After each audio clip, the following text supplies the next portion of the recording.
Hello and welcome everyone to today's lesson, which is about the tenses again. We're going to continue reviewing the future tenses. Let me share my screen. And today we're going to contrast I'll do and I'm going to do with using present tenses I'm doing and I do with a future time marker to speak about future events. So a short presentation, let's go through it together. So reminding you of our previous lesson on future simple and going to future. Future simple, will do, is used for two main things. A very important one is a decision at the time of speaking, usually in dialogues. For example, we saw this example. Person A says, John wanted to talk to you, and person B reacts to this piece of information and says, okay, I'll call him later today. And the other use of the future simple tense, will do, is to do with expressing possible future actions or predictions for the future with some certainty. For example, I'll probably see John tomorrow. And to remind you of the uses of the going to future as opposed to will, is about a decision before the time of speaking. It's to express an intention to your listener. For example, person A says, have you seen John today?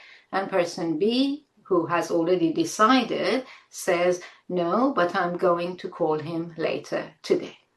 And then we also saw that going to future, we use that for predictions with more certainty than the will future, or when we have a clear present evidence. For example, I think John is going to ask me for a lift to work tomorrow. You're pretty certain about this. Or when the evidence is right in front of you. For example, look at that plane descending. It's going to land any minute.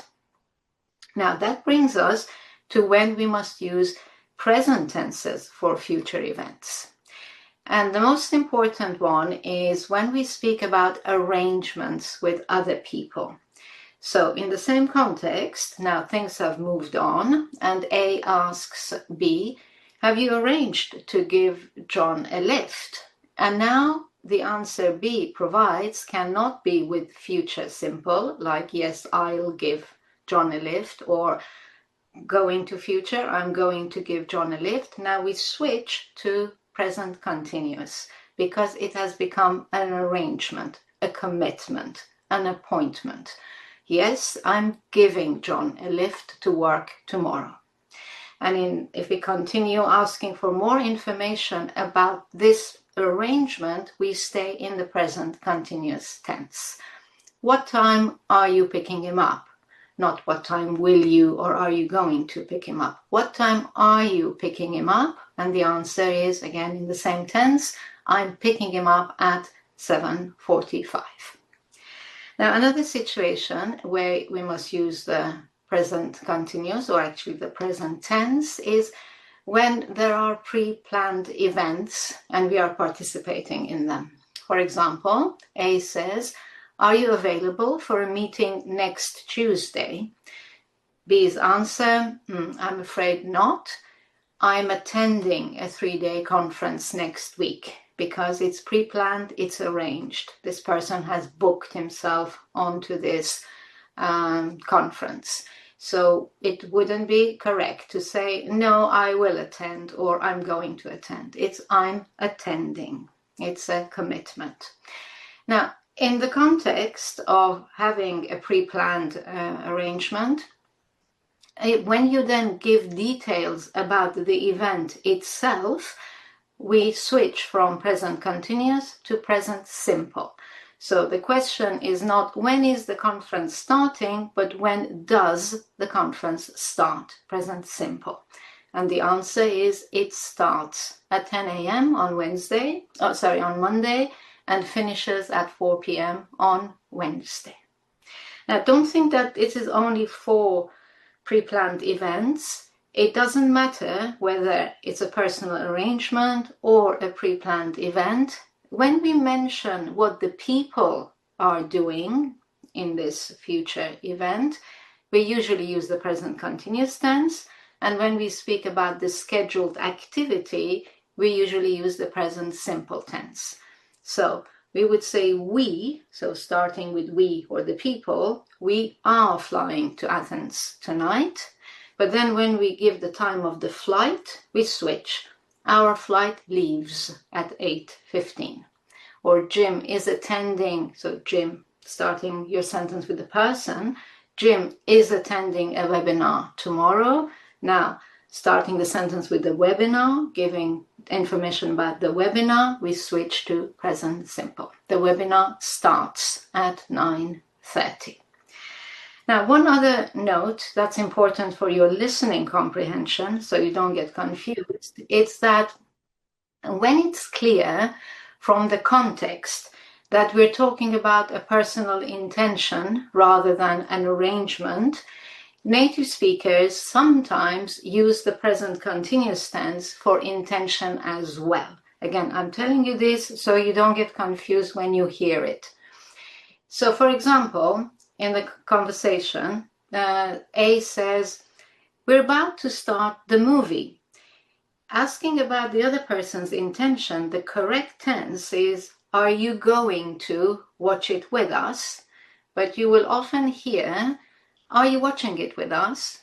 Now, it's not an arrangement, but just because of simplicity, because it's shorter, "Are you watching" is shorter than "Are you going to watch," a native speaker would switch to this tense. And then B can answer, "No, I'm tired," and then give his or her intention, "I'm going to go to bed." That is the correct tense, intention. But again, because it's so clear, we're not talking about arrangements, but intentions. When it's implicit, it's more common for a native speaker to just use the present continuous. I'm going to bed. So I'd like to finish by just going through a dialogue with you where we can see all these four tenses in the same context. So I'll read it out to you. A says, "Are you going to have dinner at home tonight?" But as I just said, a native speaker may just use, "Are you having dinner at home tonight?" because it's clear it's about the intention of the person. B says, "No, I'm eating out with a couple of friends." So present continuous, because now we have arrangements with other people, an arrangement with friends. "Oh, which restaurant are you going to?" We're still talking about the arrangement, so we're staying with the present continuous tense. Which restaurant are you going to? The answer, there is no arrangement. We haven't decided yet. So we switch now to the future simple probability. We'll probably go to a pizzeria.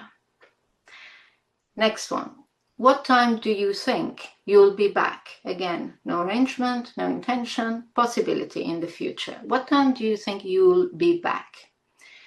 B, I'm starting work early tomorrow. So clearly, because B is saying that, there's an arrangement involved. I'm starting work early tomorrow, so I'm going to be back by 10. By using going to, we know it's B's intention to come back before 10 o'clock. And then going back to that arrangement sentence, why are you starting work early? Why is there this arrangement? Because I'm attending an online presentation, so a pre-planned event. I'm attending an online presentation. And now giving the time of the presentation, it starts. We have switched from present continuous to present simple. The presentation starts at 8:30.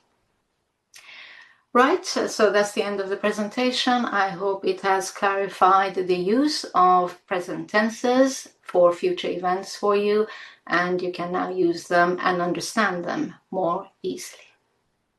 I hope you've enjoyed this lesson. For more on this topic, click here. Remember to also check out my complete online course, and don't forget to like and subscribe. Thank you for watching and happy studies!